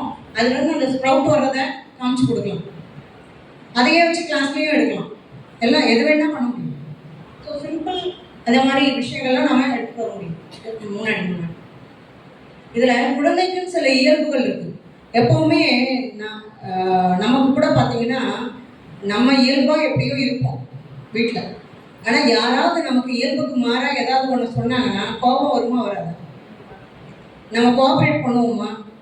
பண்ண மாட்டோம், நமக்கே பிடிக்காது. அப்போ குழந்தைக்குன்னு சில இயல்புகள்லாம் இருக்குது. அது எப்போவுமே எப்படி இருக்கும், சுயமாக ஏதாவது தெரிஞ்சுக்கணும்னு ஆசைப்படும். ஏதாவது உருட்டிக்கிட்டே இருக்கும், சும்மாலாம் இருக்காது. ஆனால் அதை என்ன பண்ணுறோம் நம்ம, hold your hands, put your finger on your mouth அப்படின்னு சொல்லி உட்கார வச்சுக்கணும். அண்ணன் நின்று அசையக்கூடாது அப்படின்னா என்ன ஆகும், அண்ணன் நின்று அசைய தான் தோணும். கிருஷ்ணனை கட்டி போட்ட அம்மா என்ன பண்ணாங்க, ஓட தான் ஓடணும். அப்போ இதுக்கெல்லாம் அனுமதிக்கணும், குழந்தைங்களை வந்து விளையாட அனுமதிக்கணும். அதெல்லாம் நம்ம விட்டு கட்டி போட்டே வச்சுருக்க கூடாது. அவங்க ஏதோ ஒன்று தெரிஞ்சுக்கிறதுக்காக தான் பண்ணுறாங்க. ஒரு வீடியோ கூட வந்துட்டு இருந்தது வாட்ஸ்அப்பில், ஒரு சைக்காலஜிஸ்ட் பேசின வீடியோ. அதில் பார்த்தீங்கன்னா சேர் இருந்ததுன்னா குழந்தை என்ன பண்ணுவோம், ரொம்ப பிடிச்ச விஷயம் சேர், தர தர தர தர தரன்னு இருக்கும். இழுத்துட்டு அதுக்கப்புறம் என்ன பண்ணோம், அப்படியே டமானம் தூக்கி போடும். உடனே நாம் என்ன சொல்லுவோம், திட்டுவோம் உடனே குழந்தைய, ஏன் போட்டு உடைக்கிற, என்னப்பா எப்படி பண்ணுறீன்னு. அதுக்கு பதிலாக அது என்ன பண்ணோம், அந்த இடுப்பு வழியாக அந்த திருப்பி போட்டுட்டு இது வழியாக என்ன பண்ணோம், இது வழியாக பார்த்துட்டு அம்மா அப்படின்னும் இந்த இடுக்கால பார்த்து. நாம என்ன பண்ணணும், நாமும் அந்த இடுக்கால பார்த்து குழந்தை பேரை சொல்லி கூப்பிட்டுட்டு கூடையே இதையே அப்படியே லேர்னிங்காக மாற்றணும். அது வழியாக ஏதோ உனக்கு கொடுக்கலாம், கொடுத்து கயிறை போட்டு கட்டலாம். கயிறை போட்டு கட்டும்போது கூட இழுக்கிறது எப்படி இருந்தால் இழுக்க முடியும், ஒரு சைடாக இது பண்ணால் எந்த பக்கம் இழுத்தா எப்படி வரும், நகர்ந்து போகும்.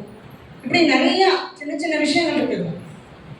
ஸோ இந்த நுணுக்கமான விஷயத்த நம்ம பார்த்தா தான் புரியும். அதே மாதிரி அகத்தூண்டுதலால் மட்டுமே கற்பதுன்றது பார்த்தீங்கன்னா, நம்ம always we are giving motivation outside, எப்பவுமே எக்ஸ்டர்னலாக தான் மோட்டிவேஷன் கொடுக்கும்.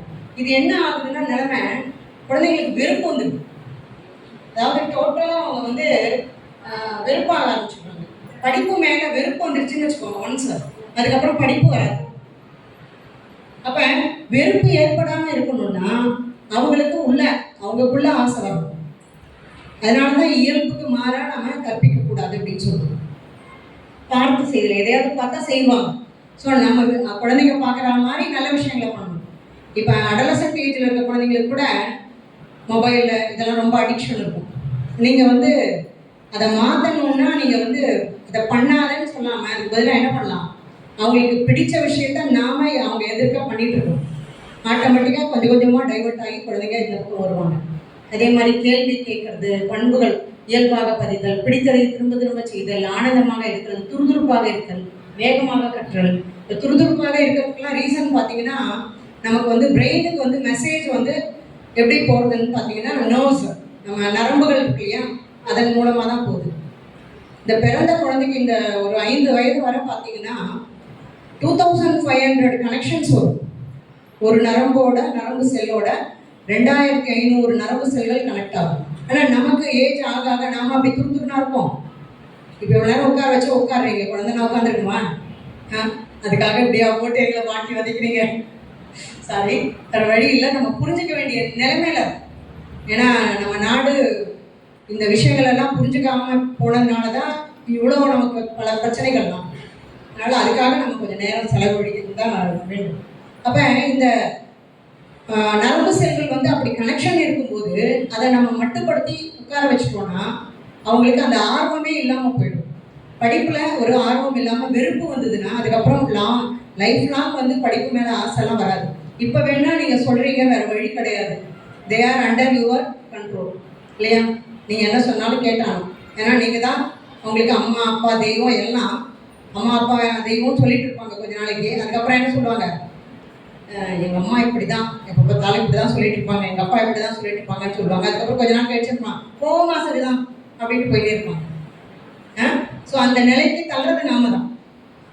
அப்போ இந்த ஆர்வம் வந்து மட்டுப்படாமல் இருக்கிறதுக்கு அவங்கள இயல்பாக தானாக செய்யறதுக்கான மோட்டிவேஷன்ஸ் கொடுக்கணும். இதுக்கெல்லாம் நிறையா கேஸ் ஸ்டடீஸ்லாம் இருக்குது. அதெல்லாம் பற்றி சொன்னேன்னா ரொம்ப லேட் ஆகும். அதனால் நான் இதோட இதில் முடிச்சுக்கிறேன். இதில் வந்து ஞாபகம் வச்சுக்கணும், கேட்டல், பேசுதல், படித்தல், எழுதுதல், இதுதான் மெத்தட். நம்ம இது வந்து என்ன ஆகிடும், இதுக்கு அவசரப்படுத்தணும்னா இந்த ஸ்டேஜில் வந்ததுன்னா, அதாவது முதல்ல எழுதுறது ஆரம்பித்து அப்புறம் படிக்க சொல்லி அப்புறம் பேசி அதுக்கப்புறம் கேட்குற விஷயம் வந்ததுன்னா அது அதோ கதி தான், தான். இதுதான் வந்து ஊர்துவ கதி, அதாவது இதுதான் முன்னேற்றம். அதனால் இதிலிருந்து ஆரம்பிக்கணும், கேட்கறது, அதுக்கப்புறம் பேசுதல், படித்தல், எழுதுதல், இதுதான் சரியான ஆர்டர். அடுத்து இதுக்கான உறுப்புகள்லாம் இருக்கு. காதுக்கு என்ன நம்ம வேலை கொடுக்கலாம்? கேட்கறது, நல்ல விஷயங்களை கேட்க வைக்கலாம். ஆடியோல நல்ல கதைகளை, சிறுகதைகளை கேட்க வைக்கலாம். முன்னாடியெல்லாம் எஃப்எம் ரேடியோ இதெல்லாம் ரேடியோலலாம் நிறைய சிறுகதைகள் சொல்லுவாங்க, நிறைய விஷயங்கள்லாம் இருந்தது. இப்போலாம் அதெல்லாம் போயிடுச்சு. எஃப்எம் ரேடியோ வந்த பிறகு வேற மாதிரியா போயிட்டு இருக்குது. மிர்ச்சியாக போயிடுச்சு, கடைசியில் மிர்ச்சி மசாலாவாகிடுச்சு. இப்போ காதுக்கு கேட்கறதுக்கு கொஞ்சமாவது நேரம் கொடுக்கணும். அதே மாதிரி நுணுக்கமான விஷயங்களை கவனிக்க வைக்கிறது. என்ன சத்தம் கேட்டுது? இப்போ கண்ணை மூடி உட்காருங்க. இப்போ வந்து ஃபேன் எல்லாம் வேற சவுண்டு பொல்யூஷன் போகலாம். அது சத்தத்தில் வேற எந்த சத்தமுமே கேட்கறது இல்லை. அதுதான் உண்மை. அதனால் சூழ்நிலையை பார்த்துக்கணும். வெளியில கூட தோட்டத்தில் கூட உட்கார வைக்கலாம் குழந்தைய. என்னெல்லாம் சத்தம் கேட்டது கவனிச்சு சொல்லி பார்க்கலாம். அந்த மாதிரி சின்ன சின்ன வேலைகள். காதுக்கு, கண்ணுக்கு என்ன பண்ணலாம்? அப்சர்வேஷன் பண்ணிட்டு சொல்லலாம். அதுக்கப்புறம் தொடு உணவுக்கு பார்த்தீங்கன்னா இது இன்னைக்கு வெஜிடபிள்ஸ் நடத்திருக்காங்க ஸ்கூலில் அப்படின்னு தெரிய வருது உங்களுக்கு. நீங்கள் என்ன பண்ணலாம்? ஒரு பையில் வெஜிடபிள்ஸ் எல்லாம் போட்டுட்டு கண்ணை மூடிட்டு தொட்டுட்டு என்ன வெஜிடபிள்ஸ் சொல்லி பார்க்கலாம்னு சொல்லலாம். வேற ஒன்றுமே இல்லை. இது தொடு உணர்வுக்கான பயிற்சி. இது மாதிரி ஒவ்வொன்றையும் ஷார்பன் பண்ண வேண்டியது. இதுதான் ஞானேந்திரியங்கள்னு சொல்லுவோம். அதே மாதிரி கர்மேந்திரியங்கள் முன்னாடி கைகளுக்கான பயிற்சி, கால்களுக்கான பயிற்சி.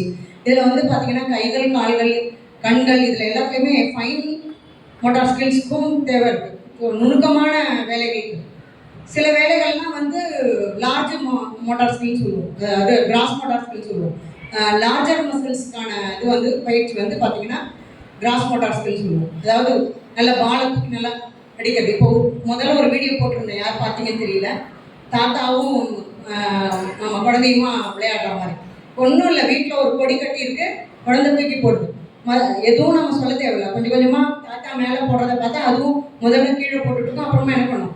மேலே போடும். அப்போ இந்த கை மசில்ஸை ஸ்ட்ரென்தன் ஆகும். அதுக்கப்புறம் இந்த பக்கம் போடுறது, இந்த பக்கம் பேக்கில். இதெல்லாம் யோசிச்சு பாருங்க, எவ்வளோ மசில்ஸ் ஸ்ட்ரென்தன் பண்ணுவோம் இந்த மாதிரி ஆக்டிவிட்டீஸ்லாம். Very simple. இதெல்லாம் வீட்டில் ஈஸியாக பண்ண முடியும். மாதிரி வண்டர்ஃபுல் ஆக்டிவிட்டீஸ்லாம் இருக்கும். காலுக்கு, தொண்டை, குரலுக்கான பயிற்சி என்ன இருக்கு? குரலுக்கு எப்படி பயிற்சி கொடுக்கலாம்? பாட்டு. சும்மா ஒன்றும் இல்லை, ஸ்வர பயிற்சி தான். நம்ம ஒன்றும் கர்நாடக சங்கீதம்லாம் படிச்சிருக்கணும் அவசியம் இல்லை. நான்லாம் அதெல்லாம் படித்ததில்லை. வெறும் ஸ்வர பயிற்சி கொடுத்துருக்கோம். இவங்கெல்லாம் ட்ரைனிங் எடுக்கும்போது வந்துருக்கும். சரி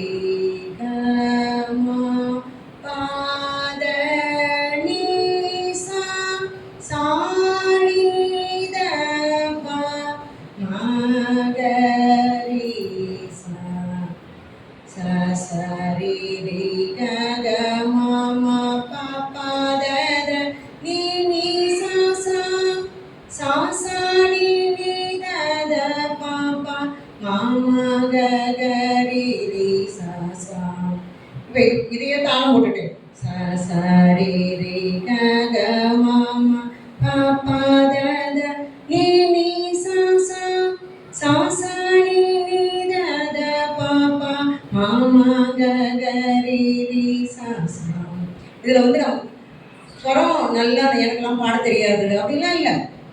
அம்மாவை விட பெஸ்ட் தாலாட்டு வேற யாரும் பாடுறதும் கிடையாதுங்க.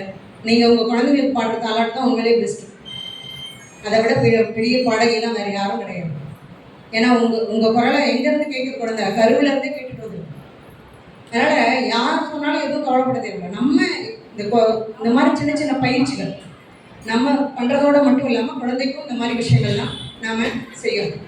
அப்போ இந்த பண்ணும்போது பார்த்திங்கன்னா இந்த குரலில் இருக்கக்கூடிய வைப்ரேஷன் குறையும். ஒரு பக்கம் வைப்ரேஷன் குறையும், இன்னொரு பக்கம் கான்சன்ட்ரேஷன். ஏன்னா ஸ்வரம் தப்பாக பாடினா தெரிஞ்சிடும்.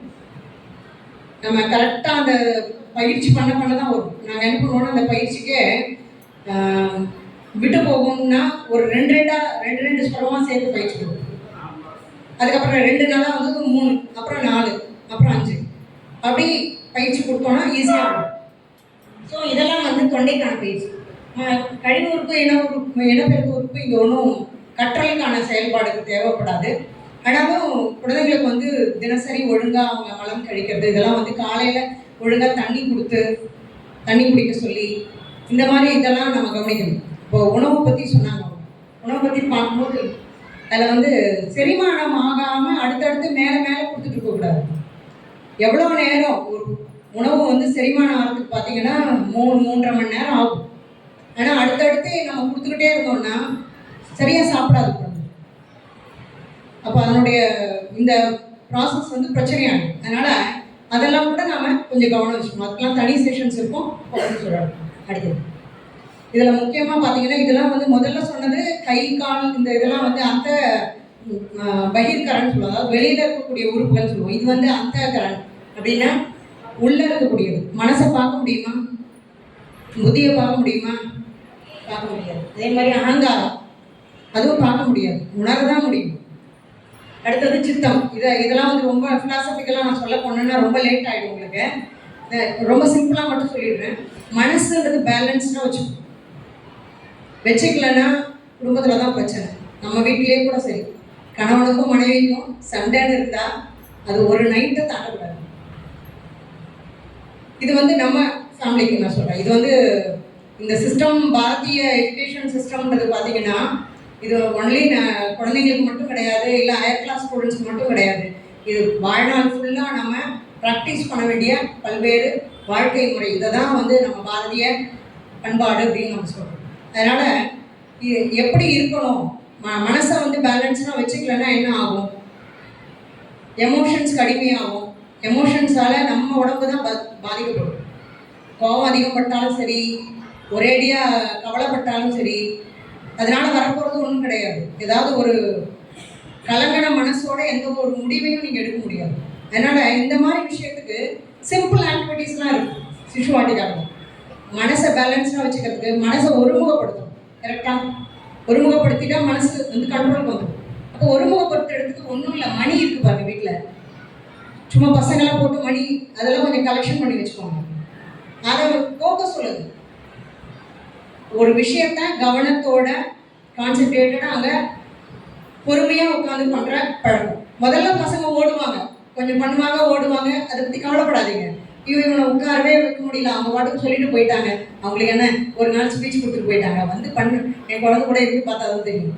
எல்லா வீட்லேயும் அந்த பிரச்சனைலாம் இருக்கும். எங்கள் வீட்டில் எல்லாமும் இருந்து தான் இருக்குது, இல்லாமலாம் இருக்கும். ஆனால் நமக்கு பொறுமை வேணும். பொறுமைன்றது வந்து எஸ்பெஷலி வந்து பகவான் கிட்ட வேண்ட வேண்டிய விஷயம் தான். அதுதான் நான் சொல்லுவேன். கடவுள்கிட்ட நம்ம வேண்டணும்னா நம்ம எல்லாருமே கேட்க வேண்டியது என்னன்னா முக்கியமாக பொறுமை. எந்த ஒரு விஷயத்த நம்ம குடும்பம், நம்ம வாழ்க்கையிலையா இருந்தாலும் சரி, குழந்தைய வளர்க்குறதுலையா இருந்தாலும் சரி, பொறுமை வேணும். ரொம்ப பொறுமை வேணும். பொறுமைன்னா செயல்பாட்டோட சேர்ந்த பொறுமை, அது ரொம்ப முக்கியம். ஒரு விஷயம் இருக்குன்னா அதுக்கு ஆணிவேர் என்னன்றதை தெரிஞ்சுட்டு அதுக்கு தகுந்த மாதிரி அதை சரி பண்ணக்கூடிய தன்மையோட சேர்ந்த பொறுமை. அதெல்லாம் இருந்தால் தான் இந்த விஷயங்கள். இந்த சித்தம்ன்றது வந்து நான் இங்கே சொல்லலை, அது வேற எப்பயாவது பார்த்துக்கலாம். அதனால் அந்த 3 விஷயங்கள், நான் யார் அப்படின்றது எனக்கு தெரியும். நானா யார்? இது என்ன? என்னோட கை, என்னுடைய கை தான். நானா? இல்லை, இது என்னுடைய தலை. ஆனால் நம்ம என்ன நினச்சிட்டு இருக்கோம்? நானா நமக்கு ஏதோ இருக்குது அப்படின்னு நினச்சிடுவோம். நம்ம எல்லாருமே நமக்கு இருக்க புகழ், நமக்கு இருக்கிற அந்தஸ்து, நமக்கு இருக்கிற இதை தான் நம்ம நான் நினச்சிக்கிறோம். அதனால் வந்து நிறையா பாதிப்புகள் தான் வாழ்க்கையில் வரும். அப்போ இதெல்லாம் வந்து சரி பண்ணுறதா தான் எஜுகேஷன் இருக்கணும். அடுத்தது முக்கியமான விஷயம் குழந்தைகளோட ஹெல்த் சம்மந்தமான விஷயம். ஒரு 12 வயது வரை ஸ்வர்ணம் பிராஷன் சொல்லிட்டு ஆயுர்வேதத்தில் கொடுக்குறாங்க. நீங்கள் டாக்டர்கிட்ட போய் அப்ரோச் பண்ணிங்கன்னா சொல்லுவாங்க. அது வந்து பார்த்தீங்கன்னா குழந்தைங்களோட இந்த ஹைப்பர் ஆக்டிவாக இருக்காங்க, சில குழந்தைங்க உட்காரவே மாட்டேங்கிறாங்க, இப்படிலாம் சொல்கிறாங்க இல்லையா? நிறைய பிரச்சனைகள்லாம் சொல்கிறோம். பெட் பண்ணுறாங்க, ரொம்ப ஏஜ் ஆன பிறகு கூட பாத்ரூம் போகிறாங்க, இதில் யூரினேட் பண்ணுறாங்க ஒரு பெட்டில், இந்த மாதிரிலாம் சொல்கிறோம் இல்லையா? அப்போ அந்த மாதிரி பிரச்சனை, குரல் இனிமையாக இல்லை, பேச்சு சரியாக வரலை, ஆட்டிசம் அஃபெக்டட் சில்ட்ரன், இந்த மாதிரிப்பட்டவங்களுக்கெல்லாம் பார்த்தீங்கன்னா அந்த ஆயுர்வேதத்தில் அந்த மெடிசன் கொடுக்குறாங்க. இது வந்து ஒரு நல்ல பலனை கொடுக்குது. 12 வயசு வரை மாதம் கொடுக்கணும், ஆனால் அக்கறையோடு கொடுக்கும். இதெல்லாம் வந்து சிசுவாட்டிக்கால இருக்கக்கூடிய வித்யாலயங்களில் சொல்கிறோம். அவங்க வந்து ஆயுர்வேத டாக்டர் அப்ரோச் பண்ணி அவங்க கொடுத்துக்கிறாங்க. அடுத்தது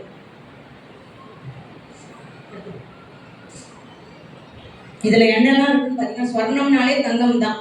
தங்கம், வசம்பு, சங்குப்பூ, பிராமி, தேன். பிராமிக்கு வேற ஒன்றும் இல்லை, அந்த வல்லாரை சொல்லுவோம்ல அதுதான். வல்லாரை, தேன், பசு நெய், இது நாட்டு பசுவோட நெய், மற்ற பசு இல்லை. ஜெர்சியோடதுலாம் பார்த்தீங்கன்னா சாணியோட ஸ்மெல் பார்த்தீங்கன்னாலே கண்டுபிடிச்சிடும் இல்லையா? பயங்கரமாக இருக்கும், நாரும்.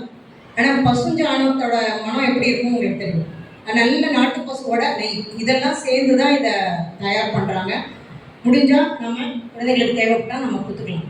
அடுத்தது முழுமையான வளர்ச்சி. இது பார்த்தீங்கன்னா 2 விஷயத்தை சேர்ந்தது. பஞ்சகோஷ வளர்ச்சின்னு சொல்கிறோம். மனித நிலையிலிருந்து தெய்வீக நிலையை அடையக்கூடியது.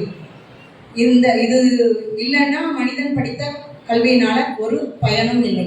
இந்த பஞ்சகோஷம்னா என்னன்னு பார்த்தீங்கன்னா உடல் வளர்ச்சி, பிராண வளர்ச்சி, மன வளர்ச்சி, அறிவு வளர்ச்சி, ஆன்ம வளர்ச்சி அப்படின்னு ஒரு 5 சொல்கிறோம். இதில் உடல் வளர்ச்சி நமக்கே தெரியும், கை கால் இப்போ சொன்ன இல்லையா, உறுப்புக்கெல்லாம் பயிற்சி ஆகும். பிராண வளர்ச்சின்னா பிராணன்னா என்ன? உயிர். அப்போ உயிர் எப்படி நல்லா நம்ம படபடப்பு இல்லாமல் இருக்கணும். அதெல்லாம் உயிர் நல்லா இருக்கணும்னா எப்படி இருக்கணும்? படபடப்பு இல்லாமல் இருக்கணும். யாருக்காவது ஏதாவது எமர்ஜென்சி கிரிட்டிக்கல் ஸ்டேஜ் வந்தால் உடனே என்ன சொல்கிறாங்க, எல்லாம் விலகு, இந்த கதோட ஜன்னல்லாம் திறந்து விடுங்க அப்படிதானே சொல்கிறாங்க. அப்போ முதல்ல அவங்களுக்கு படபடப்பு போகணும், காற்றோட்டமான ஒரு சூழ்நிலை இருக்கணும். இதை தவிர அவங்களுக்கு நல்ல தூக்கம் இருக்கும். ஒரு நாள் தூக்கம் கெட்டு போச்சுன்னா மறுநாள் நம்ம வேலையே நமக்கு நல்லா இருக்காது, சரியாக செய்ய முடியாது. அதனால் இந்த மாதிரி விஷயங்கள், உணவு, உறக்கம், உடற்பயிற்சி, இது எல்லாம் சேர்ந்தது தான் பிராணன். நம்ம என்ன நினச்சிருக்கோம், மூச்சு காற்று மட்டும் பிராணன் நினச்சிருக்கோம்.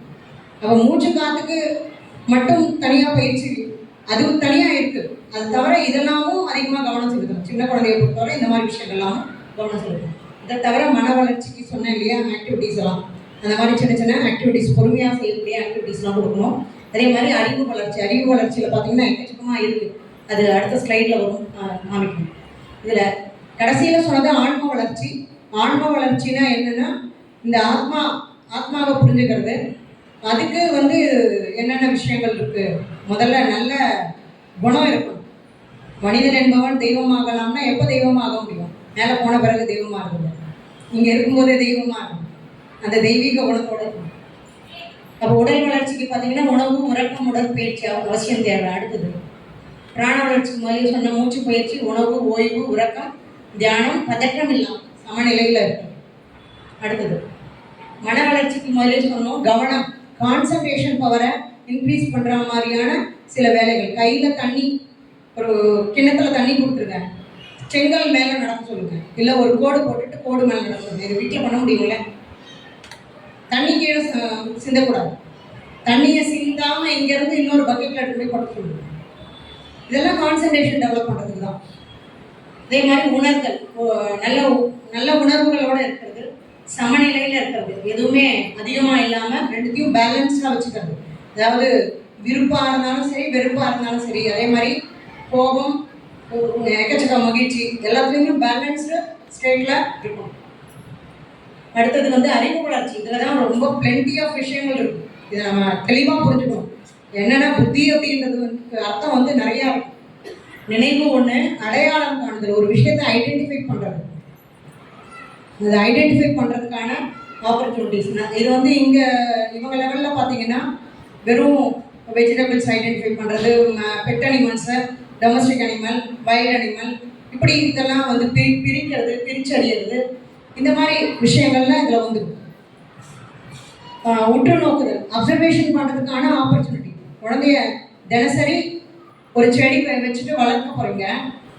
உன்னோட ஹைட் எவ்வளோ இருக்குது, அதோட ஹைட் எவ்வளோ இருக்குது பார்க்கலாம்ல. ரொம்ப சிம்பிள். ஒரு ஸ்கேல் கொடுத்துருங்க, ஸ்கேலில் அதை அளந்துடுங்க. இவங்களை நிற்க வச்சு கோடு போட்டுடுங்க, அதை ஸ்கேலில் அளங்க. ஸோ எவ்வளோ நாளில் நீ வளருற, எவ்வளோ நாளில் செடி வளருது. இதெல்லாம் சிம்பிள் ஆக்டிவிட்டீஸ். பரிசோதித்தல், ஒன்று செய்து பார்க்கறது, பரிசோதனை பண்ணி பார்க்குறது. இந்த குச்சி வச்சு நம்ம நிழல் பார்க்கறதுன்னு சொன்னோம் இல்லையா, அதெல்லாம் இதில் வரும். வேறுபாடு அறிதல், இந்த டிஃப்ரென்ஸு நிறைய புக்கிலலாம் கூட, இந்த வாரமலர் அந்த மாதிரி புக்கிலலாம் கூட நிறைய போடுறாங்க. வித்தியாசம் கண்டுபிடி, வேறுபாடு என்னன்னு சொல்லு, இதுக்கும் அதுக்கும், அந்த மாதிரி சின்ன சின்ன விஷயங்கள். விவேகம் தான் ரொம்ப முக்கியம் தேவை. விஸ்டம்னு சொல்லுவாங்க. அதாவது எது நல்லது எது கெட்டது. நம்ம எல்லாருமே என்ன பண்ணிட்டு போனோம், இப்போல்லாம் விட்டுடுறோம் கோட்டையை. விட்டுட்டு அடலசன்ட் ஏஜ் போன பிறகு நல்லது கெட்டது அவங்களுக்கு பிரித்தறிகிற தன்மையே இருக்கிறது. ஏன்னா இங்கே எல்லாமே ஃபோர்ஸ் பண்ணி நம்ம என்ன எதிர்பார்க்குறோமோ அதுதான் வேணும்னு நினைக்கிறோம். ஆனால் அவங்களுக்கு எது நல்லது எது கெட்டதுன்னு சொல்லி அந்த ஏஜில் பார்த்தீங்கன்னா விட்டுடணும். நாம் என்ன பண்ணுறோம், அந்த நேரத்தில் அவங்கள ஃபோர்ஸ் பண்ணி இல்லை நீ இதுதான் பண்ணணும், இது உனக்கு நல்லது கிடையாது அப்படின்னு அங்கே கம்பல் பண்ணுறோம். அப்போ என்ன ஆகுது, அடலசன்ட் ஏஜில் இல்லை நான் அதுதான் பண்ணுவேன் அப்படின்னு அடம்பிடிப்பாங்க. நம்ம நல்லபடியாக நம்ம வளர்த்தோம்னா குழந்தைக்கு பிரித்தறிகிற அந்த தன்மையை சொல்லி கொடுத்துட்டு இதெல்லாம் நல்லதுப்பா இதெல்லாம் கெட்டது நீயே முடிவு பண்ணிக்கோ, எது வேணும், உன் வாழ்க்கை நல்லா இருக்கணும்னா நீ என்ன பண்ணணும், யூ ஹாவ் டு சூஸ். நான் என் பையன் அப்படிதான் வளர்த்தேன், உண்மையிலே சொல்கிறேன். ஸோ அந்த மாதிரி விஷயங்கள் விவேகத்தோட பண்ணுறது, முடிவெடுக்கிறது, டிசிஷன் மேக்கிங். சின்ன சின்ன ஆக்டிவிட்டியில் அதை கொடுக்கலாம். 4 சட்டை கொடுத்துட்டு இதில் எது வேணும் உனக்கு அப்படின்னு அவங்கள டிசைட் பண்ண சொல்லலாம்.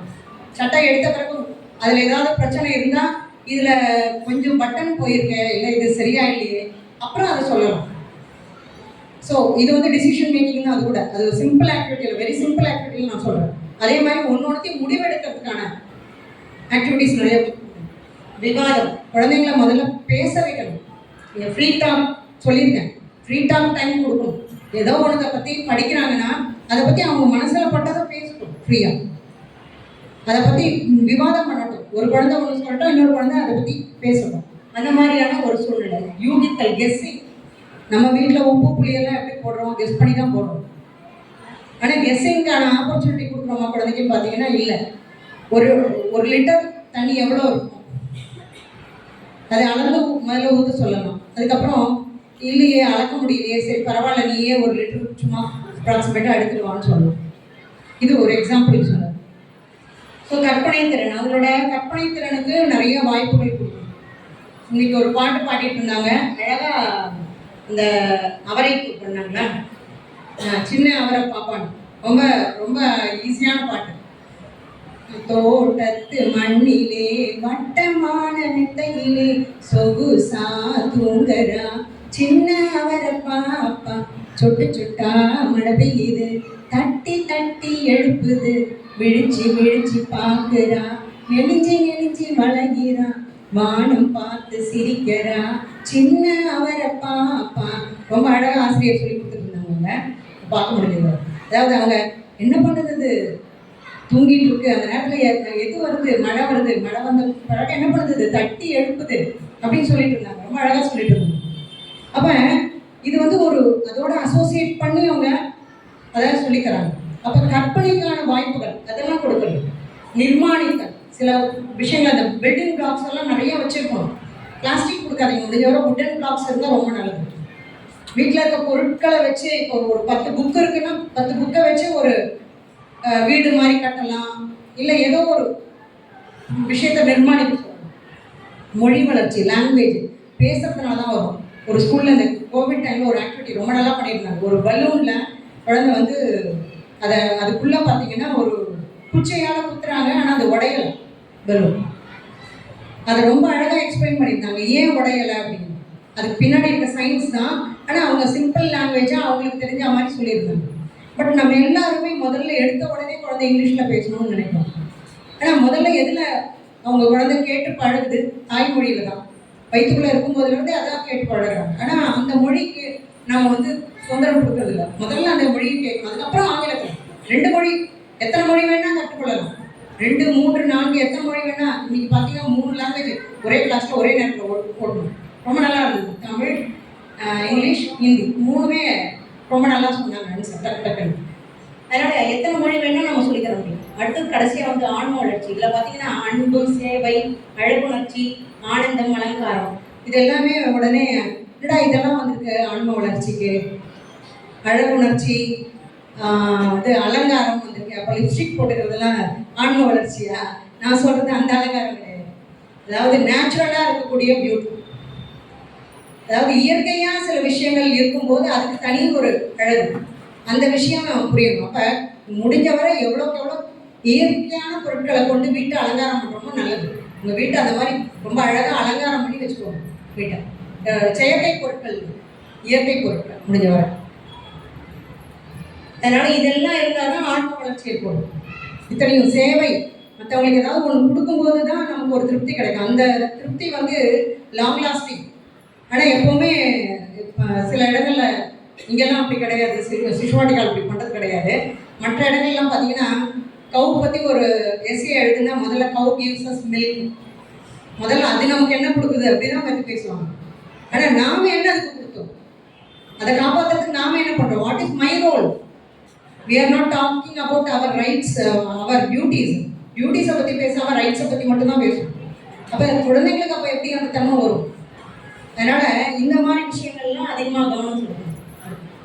இப்போ முழுமையான வளர்ச்சினா என்ன, மனிதன் தெய்வீக குணங்களை அடைஞ்சு இருந்தால் தான் அது முழுமையான வளர்ச்சின்னு சொல்லலாம்.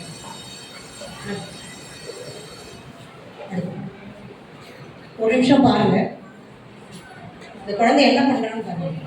நாம பண்ண வேண்டியது என்ன?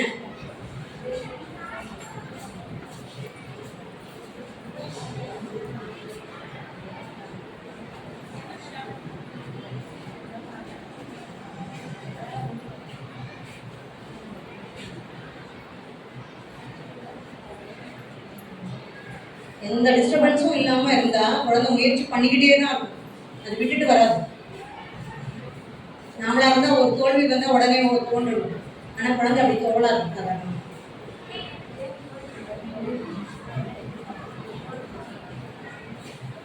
எல்லாத்தையும் விட ஹைலைட் கடைசியும் பார்க்கணும், அப்போ தான் ஹைலைட்.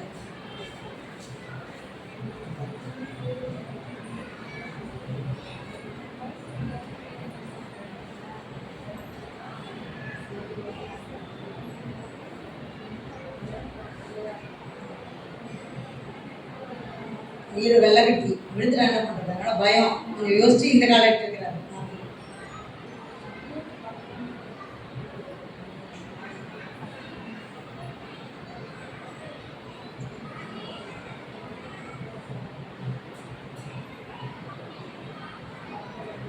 இந்த அம்மாவோட ரோலோ இல்லை டீச்சரோட ரோலோ என்னன்னா பக்கத்தில் இருப்பாங்க, சேஃப்டி பார்த்துப்பாங்க. அங்கே எதுவும் மணல் இருக்கணும், ஃபுல்லாக சேஃப்டி இதை மட்டும் நம்ம பார்த்துக்கணும். மேலே ஏறிட்டு இடத்துல பார்க்கணும்.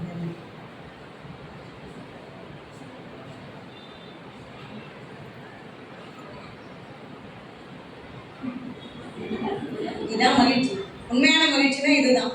ஸோ அதை ஒன்று அச்சீவ் பண்ணுற வரை நாம அதுக்கு உறுதுணையாக இருக்கணும். இதுதான் அம்மா அப்பாவோட டீச்சரோட வேலை.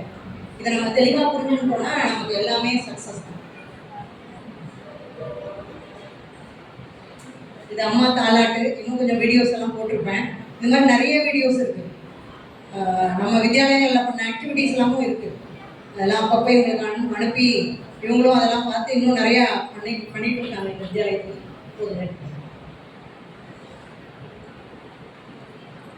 இப்போ சொன்ன விஷயங்கள் புரிஞ்சிருக்கும்னு நினைக்கிறேன். உங்களுக்கு ஏதாவது சந்தேகங்கள் இருக்கா? நம்ம எல்லாருமா சேர்ந்து இந்த சிசுவாட்டிகா மெத்தடில் குழந்தைய நல்லபடியாக வளர்க்கலாமா? நல்ல பாரத நாட்டை உருவாக்கலாமா? ரொம்ப சந்தோஷம்.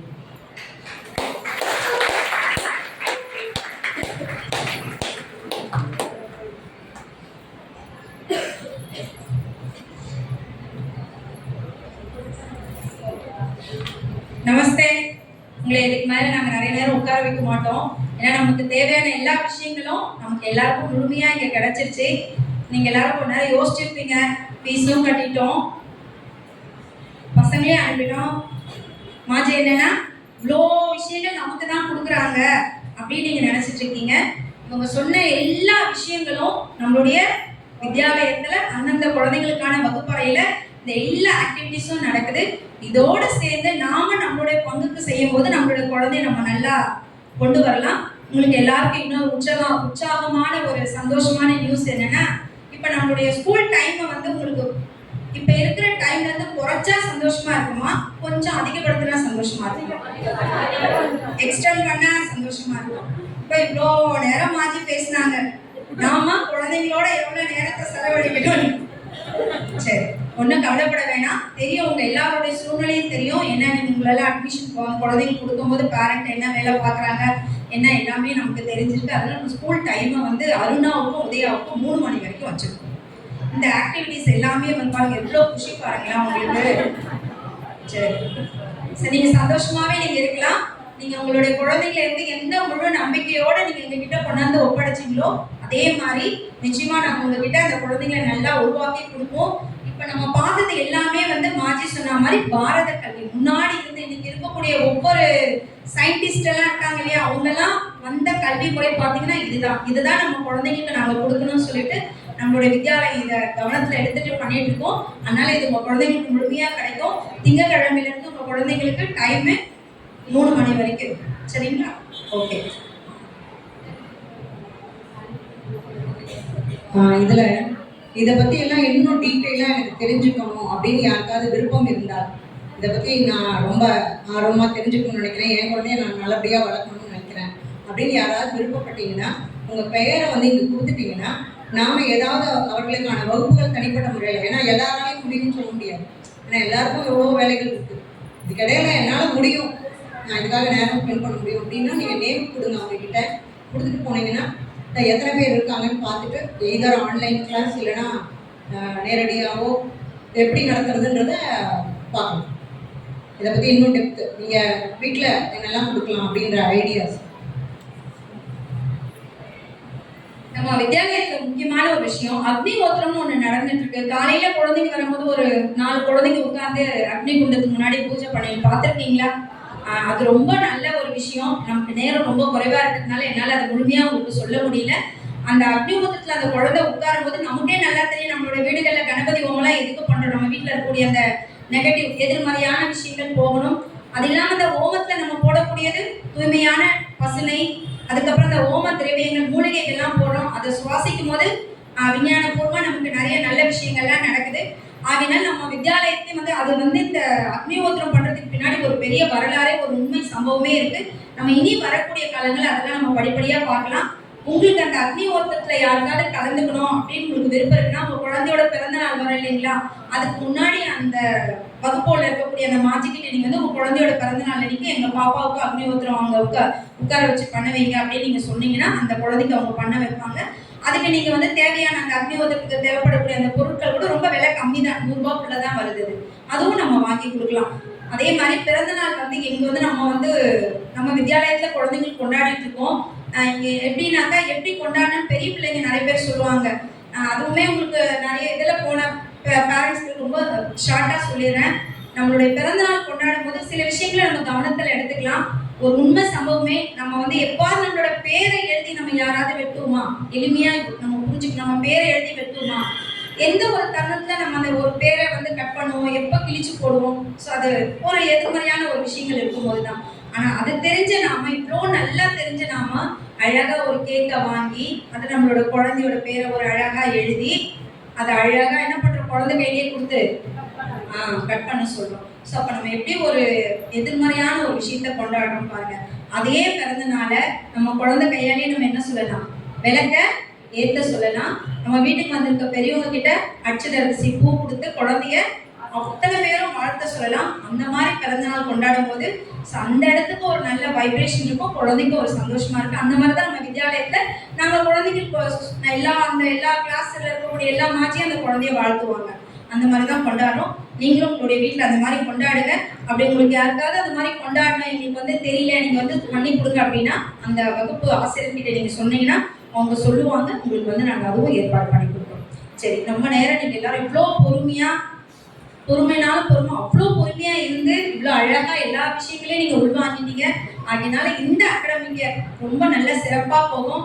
நிச்சயமா நீங்க எல்லாரும் என் குழந்தை இன்னும் பக்கத்து ஸ்கூல்ல இருக்க குழந்தை ABCD Z வரைக்கும் எழுதிச்சு, இது ஒண்ணு ஏன் கூட போட மாட்டேங்குது, என் பிள்ளை நீங்க நிச்சயமா கேட்க மாட்டீங்க அப்படிங்கிற நம்பிக்கை எங்களுக்கு முழுமையா இருக்கு. சரி, நம்ம ஒரே ஒரு சின்ன சாந்தி மந்திரம் சொல்லிட்டு நம்ம முடிச்சுக்கலாம்.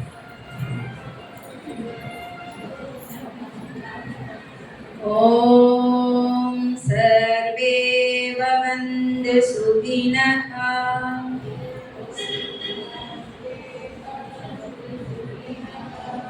सर्वे सन्तु निरामया, सर्वे भद्राणि पश्यन्तु, मा कश्चित् दुःखभाग् भवेत्. ॐ शान्ति शान्ति शान्तिः. எல்லாருக்கும் ரொம்ப நன்றி.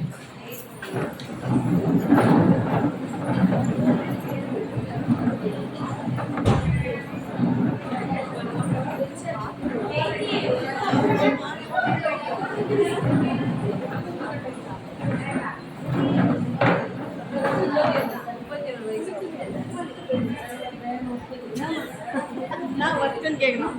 நான் சொல்றேன் எனக்கு தெரியாது. இந்த வருஷம் 91 ஏய் அப்ப 31 தானே?